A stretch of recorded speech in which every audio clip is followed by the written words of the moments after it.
you might be making the mistake of a lifetime. All right, congratulations. You have made the decision to move forward on your fish breeding side hustle. So I'll keep hustling, you keep struggling. But wait, stop for just 1 minute. You might be making the biggest mistake of ever right now before you even get started. And just so that you don't have no regrets and you don't go bankrupt, I'm going to help you out. So every single day, I'll be making moves till I'm buried in the grave. There's one single huge, gargantuan, biggest mistake that people first make when they decide to start on their fish breeding for profit side hustle. Could put a kibosh on the whole situation before you even get to make your very first buck. That mistake is picking the wrong fish to begin with. In this video, we're going to break down what it looks like to pick the wrong fish. And towards the end, I'm going to give you some advice on how to pick the right fish so that you can have the success, the financial success,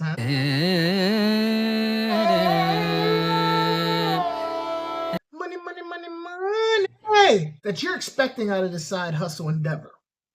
In all my years of wearing different hats and working at LFSs and big box stores and whatnot, I see people falling into the easy to breed trap.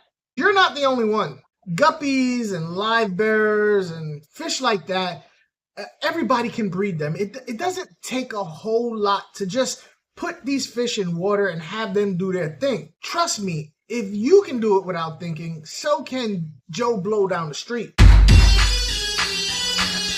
As somebody who's worked in an LFS, I see people with smiles on their face coming in with buckets saying, look at what I got, look how beautiful they are, how much you're gonna give me for this? Well, the problem is that I can get those for cheap because there's so many of them out there, because those particular fish are prolific breeders. Unfortunately, all that time and effort and money that you have spent to build your fish room to breed these fish out doesn't really pay out like you thought it was. I mean, yeah, they might be selling the fish for $5 a piece, but that doesn't mean you're gonna get $4. The second thing I see is the complete opposite. That's where people breed very, very rare, hard to find fish that nobody really knows about. Lake Tanganyikas, discus, and other fish that you have to be in a niche to know about, but they're not prolific in the hobby. And there's a reason why they're not prolific in the hobby, because nobody wants them.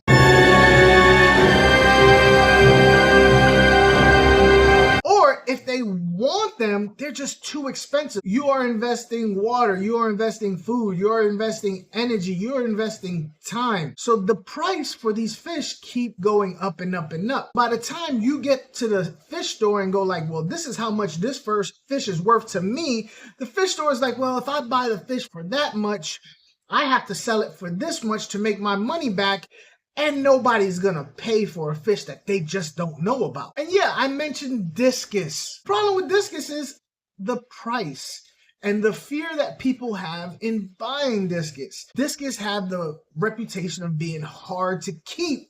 Whether they are or not, that's not what this video is about, is that they have the reputation of being hard to keep.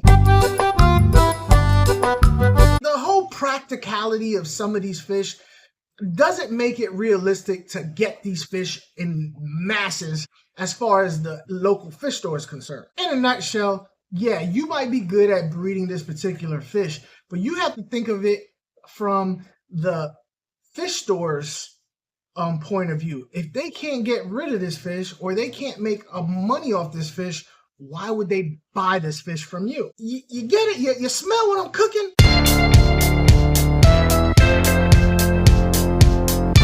That's why picking the right fish is the first step into success in your side hustle. So what is the right fish? Firstly, the right fish is a fish you enjoy breeding. If you can't breed a particular fish or you don't like it, it bores you, don't even get started. If you start getting wishy-washy with your supply to a local fish store who might have take you at your word that you can supply these fish and you're not very Johnny on the spot, they're not going to mess with you. If you can provide a fish that is a high quality fish, higher quality than what they can get it from a normal wholesaler, well, that's a plus. If you can provide a fish that they are constantly selling out of and they're having trouble of getting a steady supply from their suppliers, and you can do this, that's another plus. And if you could provide a fish that provides them with a large profit margin, that's a huge plus.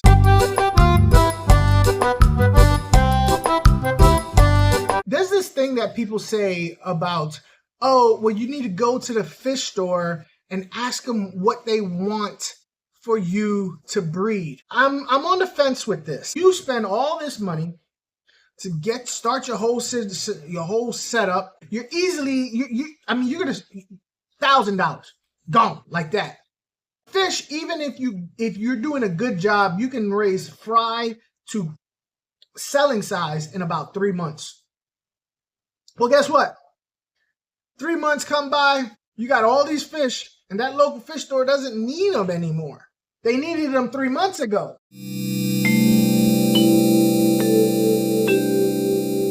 And that happens a lot often than you think. So you need to sell a fish that is always on demand. What I'm saying is a lot can happen in 3 months. You really need to stick with what you know and try and sell that. If that doesn't sell, then breeding for profit may not be your thing. You can sell a fish that is kind of on the boring side, but has a high turnaround rate. Marble mutt angelfish. They come and go quick as hell. If you're there every week with bags of marble angelfish, selling them at a little, pennies add up to dollars. All right? Don't have to be the fancy stuff, because let me tell you something about the fancy stuff. It's hard to sell the fancy stuff. How many times you've been at the fish store looking at angelfish and saw one angelfish for $25 and you saw another angelfish for $5? You think to yourself, why spend $25 on one angelfish when I could get 5 angelfish?